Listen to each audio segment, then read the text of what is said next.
မိစ္ဆာတွေရဲ့အတွင်းပိုင်းမှာပဏိပခတွေဖြစ်နေတာကပဲမိစ္ဆာဧကတွေကဆရာရဲ့လက်အောက်မှာအရှုံးပေးသွားပြီဆိုတာကိုပိုပြီးတက်သိပြနေတာဖြစ်ပါတယ်။လေဝင်ရဲ့ဆုံးမစကားတွေကြောင့်ဟဲလောင်တို့နှောင်လိုက်ရသွားကဆရာရဲ့ကိုစော်ကားမိတယ်လို့ဖြစ်သွားလို့နောက်မှာတော့ဆရာရဲ့အပေါ်မှာဘရောမှာတန်ရမထားတော့ဘူးလို့လည်းကြတိပြုလိုက်ကြပါတယ်။အခုအချိန်မှာကျုံကျိုးတစ်ခုလုံးဘေးအန္တရာယ်တွေကိုစိုးရိမ်နေရတာကြောင့်ခဏတာအမှားလုံးမိတာဟာလည်းခွင့်လွှတ်ပေးလို့ရနိုင်တဲ့ကိစ္စပဲလို့နားလည်ပေးပါတယ်။ထိုက်ရွှေနေမြေမှာတကားပိတ်ကျင့်ကြံနေတဲ့စစ်ထုရဲ့အခြေအနေကိုလေဝင်ကမင်းမြတ်လိုက်ကရှင်းဖုံးနဲ့တိုက်ခိုက်ခဲ့တော့ကအင်အားရဲ့အများကြီးတုံးဆွဲခဲ့ရတာကြောင့်ပြန်လဲနလန့်ထုတ်ဖို့အချိန်တစ်ခုလိုအပ်အောင်မှာဖြစ်ပါတယ်။စကားပြောနေရင်ပြင်းထန်တဲ့ဓာတ်ဆွဲတဲ့ရုပ်တရက်ပေါ်ထွက်လာတာကြောင့်စစ်ထုကအရန်စိတ်လောသွားပြီလားဆိုပြီးအားလုံးကစိုးရိမ်နေရတယ်လို့ကောင်းကင်ကပ်ဘေးတွေကလည်းစတင်တက်ရောက်လာပါတယ်။ကပ်ဘေးတွေပေါ်ပေါက်လာတာကြောင့်စစ်ထုဒီနေ့မှာပဲအထက်ပုံကိုတက်လန့်တော့မယ်ဆိုတာကိုသိသွားကြပါတယ်။အထက်ပုံကိုအောင်မြင်စွာတက်လန့်နိုင်ဖို့ဆိုရင်အချိန်ခါနဲ့နေရာဒေတာအားလုံးပြည့်စုံဖို့လိုအပ်ပေမဲ့အခုအချိန်မှာကျုံကျိုးဒေတာမငြိမ်မသက်ဖြစ်နေရကြောင်းအောင်မြင်ဖို့ဆိုတာမလွယ်ကူပါဘူး။စစ်ထုကဒါလန့်စစ်မှာအထွတ်ထိပ်ကိုရောက်ရှိနေရကြောင်းဒဏ်ရာတွေကုသနေနေတဲ့တိုင်းပညာရဲ့လှုပ်ဝက်ချက်ကိုရှာတွေ့သွားတာမို့ကောင်းကင်ကပ်ဘေးပေါ်လာတာဖြစ်နိုင်ပါတယ်။သူဟာအထဲမှာရှိနေရကြောင်းအပြင်ကအရှိန်တွေကိုသတိမထားမိသေးပဲအခုအချိန်မှာအမြန်သွားတန်းနိုင်ရင်တော့ကပ်ဘေးကနေလွတ်မြောက်နိုင်ပေမဲ့ကောင်းကင်မိုးကြိုးတွေကတော့အဲ့နေရာကိုချိန်ထားပြီးသားဖြစ်နေပါတယ်။သူ့ကိုကဲဖို့စူးစမ်းနေကြတဲ့လေုံကိုစစ်ထုကတားလိုက်က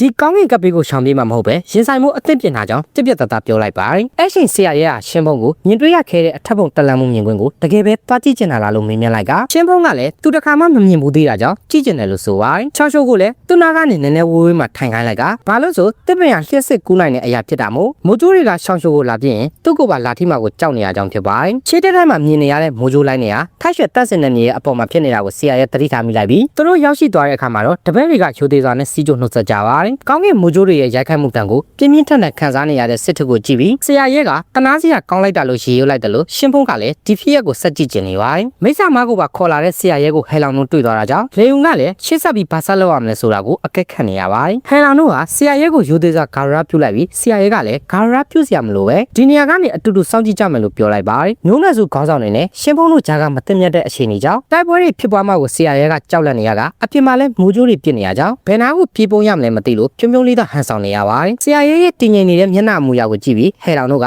ဘာမှမဖြစ်သလိုပဲဟန်ဆောင်နေဖို့ဆုံးဖြတ်လိုက်ကြကစစ်ထုရဲ့အခြေအနေကိုသာအာရုံစိုက်ဖို့တိုင်ပင်လိုက်ကြပါတယ်။ခုနှစ်ကြိမ်မြောက်မိုးကြိုးကပ်ပြီးကြောက်လာတဲ့ကတုံခါမှုတွေကအရန်ပြင်းထန်တာကြောင့်တခြားနယ်မြေတွေကတော့ခံစားနေရပြီးဘယ်ကြီးကဲကအထက်ပုံတက်လန်းနေရလဲဆိုတာကိုအားလုံးကသိကျင်နေကြပါတယ်။ဒါကြောင့်ကိုဘာသာကိုကြည့်ရင်သိမှာပဲလို့ပြောဆိုရင်ငြင်းငြင်းနေကြဖို့တတိပေးလိုက်ပါတယ်။ဝမ်ဖုံကလည်းရှောက်ရှုဒီနေရာမှာရှိနေတာကိုမြင်တော့မိုးကြိုးကပ်ပြီးတွေကဘယ်ချိန်ပြီးမှလဲလို့မေးကြည့်ပါတယ်။နောက်ထပ်မိုးကြိုး2ကြိမ်လောက်ပဲကျန်တော့တယ်လို့ပြောလိုက်တာကြောင့်စစ်ထုကမကြခင်မှာအောင်မြင်စွာအထက်ပုံတက်လန်းနိုင်တော့မယ်လို့ယုံကြည်သွားပါတယ်။ဒါပေမဲ့အရင်ကကြားရောက်ခဲ့တဲ့မိုးကြိုး9ကြိမ်ဟာအစပြေအောင်တသက်တာဖြစ်ပြီးနောက်ဆုံးကြန့်ရှိနေတဲ့2ကြိမ်ကမှအဓိကစံသက်ချက်ဖြစ်တယ်လို့ဒီမိုးကြိုးတွေကိုခဏရင်မရှိဘူးဆိုရင်တော့တခါတည်းပျောက်ကွယ်သွားနိုင်ကြောင်းရှင်းပြလိုက်ပါတယ်။ကောင်းကင်ကပ်ပေးတဲ့အကြောင်းဘာလို့ရှောင်းရှုကဒီလောက်ထိအသေးစိတ်သိနေရတာလဲလို့ဟဲလောင်ကပြောနေရကြောင်းသူမကအတင်ပြောင်းထားလို့သာနှုတ်ပြနေပေမဲ့တကယ်တမ်းမှာတော့နှစ်ပေါင်းများစွာစံသက်ချက်ကိုဖျက်ဆီးလာခဲ့တဲ့စီနီယာဖြစ်ကြောင်းလေုံကရှင်းပြပါတယ်။ရှင်ဖုံကစစ်ထုရဲ့အောင်မြင်နိုင်ခြင်းကိုမေးကြည့်တော့စစ်ထုကအရင်တော့ကဒါလန့်စင်ရဲ့အတိတ်ဘက်ကိုသူ့စီမှာလာရောက်မေးဘူးကြောင်းနဲ့အဲဒီအတိတ်ဘက်ကိုသာတေချာနားလဲသွားမယ်ဆိုရင်ဒီကောင်းကင်ကပ်ပေးကိုကြော်ဖြတ်ဖို့ဆိုတာသူ့အတွက်ဘာမှခက်ခဲတဲ့ကိစ္စမဟုတ်တော့ဘူးလို့ပြပြပါတယ်။မျက်ပင်တပင်ဟာနီလာကြက်တာရတွေကိုတော့ဖြတ်တောက်ပြစ်နိုင်တဲ့အစွမ်းရှိတာကြောင့်ကောင်းကင်မိုးကြိုး9ကြိမ်ဆိုတာစစ်ထုအတွက်တော့အောင်မြင်မှုစီကိုသွားမဲ့လမ်းတစ်ခုသာဖြစ်ပါတယ်။6ကြိမ်မြောက်ကောင်းကင်ကပ်ပေးကကြားရောက်လာပြီဖြစ်တာကြောင့်အားလုံးကစိုးရင်တကြီးနဲ့တတိပေးနေကြသလိုဒီတစ်ခေါက်ကြားရောက်လာတဲ့မိုးကြိုးကတာမန်မဟုတ်ပဲဒါလန့်စင်ရဲ့စစ်မှန်တဲ့အနှစ်သာရတွေစုစည်းထားတယ်။မိုးကြိုးသားအစီအရင်အသွင်ပြောင်းလဲသွားပြီးဒီသားအစီအရင်ရဲ့ပြင်အားဟာအရင်ကြားရောက်ခဲ့တဲ့မိုးကြိုး9ကြိမ်လုံးပေါင်းလိုက်တာတဲ့တောင်ပိုပြီးအစွမ်းထက်နေပါတယ်။ကျင်းထန်လာတဲ့ဓာတ်အချိန်ဝါတွေကိုစစ်ထုကြော်ဖြတ်နိုင်ခဲ့က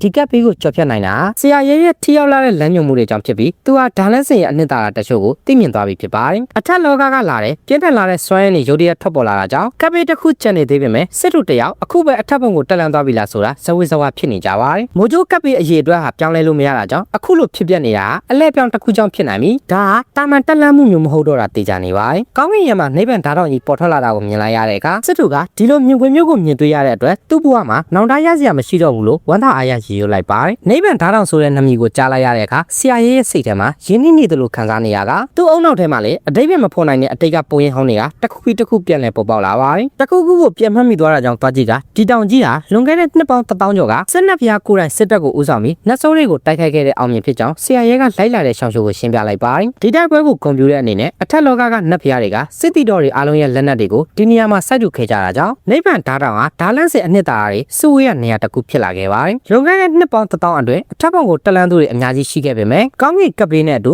နိဗ္ဗာန်ဓာတ်တောင်ပေါ်ထွက်လာတာမျိုးဟာတခါမှမကြားဘူးတဲ့အလွန်ရှားပါးတဲ့ဖြစ်ရဖြစ်ပါတယ်။စစ်တူထုတ်လွှတ်လိုက်တဲ့ဓာတ်စွမ်းနေရာဓာလန့်စင်ရဲ့စစ်မှန်တဲ့အနှစ်သာရအဆင့်ကိုရောက်ရှိသွားတာကြောင့်ဒီတောင်ကြီးကိုပေးဆောင်နိုင်ခဲ့တာလည်းဖြစ်ပါတယ်။အခုအချိန်မှာစစ်တူဟာကိုချိန်မြောင်မိုးကြိုးကပ်ပေးကိုကြော်ဖြန်းမှတင်မကပဲနိဗ္ဗာန်ဓာတ်တောင်ရဲ့ခက်ခဲလာတဲ့စံတတ်မှုတွေကိုပါရင်ဆိုင်ရမှာဖြစ်တာကြောင့်အရှိန်နေရအတော်လေးစိုးရင်စရာကောင်းနေပါတယ်။ကိုချိန်မြောင်မိုးကြိုးဟာတည်ခြင်းနဲ့ရှင်ခြင်းဆုံးဖြတ်ပေးမဲ့အရာဖြစ်ပေမဲ့စစ်တူကတော့သူ့မှာအစီအစဉ်အပြည့်ရှိရဆိုတာယုံကြည်ချက်ရှိနဲ့ပဲကောင်းကင်ကပ်ပေးကိုထိတ်တိုက်ရင်ဆိုင်လိုက်ပါတယ်။စစ်တူဟာဆရာရဲ့ကိုသူ့ရဲ့အားကိုးရအဖြစ်သတ်မှတ်ထားတာဖြစ်ပြီးဆရာရဲ့ကုညီဆောင်ရှောက်မှုနဲ့အတူတေတွင်းထဲကနေပြန်လည်ရှင်သန်လာဖို့အတွက်အစွမ်းကုန်ကြိုးစားအထောက်နေတာဖြစ်ပါတယ်။ကိုချိန်မြောင်မိုးကြိုးကိုအောင်မြင်စွာဖြည့်ရှင်းနိုင်ခဲ့တာကြောင့်အထက်ပုံကိုတက်လှမ်းမှုနှိကပ်လာပေမဲ့မိုးကြိုးတန်နေကြောင့်အင်အားကုန်ခန်းနေတဲ့စစ်တူအတွက်ဓာတ်တောင်ရဲ့စံသက်ချက်ကိုဘယ်လိုကြော်ဖြတ်မလဲဆိုတာကိုတော့စိုးရင်စရာပဲဖြစ်ပါတယ်။ဒါကြောင့်ဆရာရဲ့ကိုအမြန်ကူညီပေးဖို့အတွက်အောက်ကလူတွေကတောင်းဆိုနေကြပေမဲ့ဒီစံသက်မှုကအထက်လောကကပေးရထားတာဖြစ်တာကြောင့်ဆရာရဲ့ကိုယ်တိုင်တော့ဝင်ရောက်ဆွတ်ဖက်လို့မရပဲစစ်တူရဲ့ကိုယ်ပိုင်အစွမ်းစားပေါ်မှာသာမူတည်နေလို့ရှင်းပြလိုက်ပါတယ်။နိဗ္ဗာန်ဓာတ်တောင်ရဲ့စံသက်မှုကိုခုခံမှုအင်အားမရှိတော့ပေမဲ့စစ်တူကတေဆုံးကန်နေအတီးဓာလန့်စင်အနှစ်သာရကိုသာအာရုံစိုက်ထားပြီးဆရာရဲ့တင်ကြပေးခဲ့တာတွေကိုလည်းပြန်လက်တွေးတောနေပါတယ်။ညီမုံတမုံဟာပင်လယ်ကိုဖုံးလွှမ်းနိုင်တယ်လို့ညက်တပင်ကလည်းနီလာကြက်တာရတွေကိုဖျက်တော့ပြစ်နိုင်တယ်ဆိုတဲ့အတိတရားနဲ့အတူ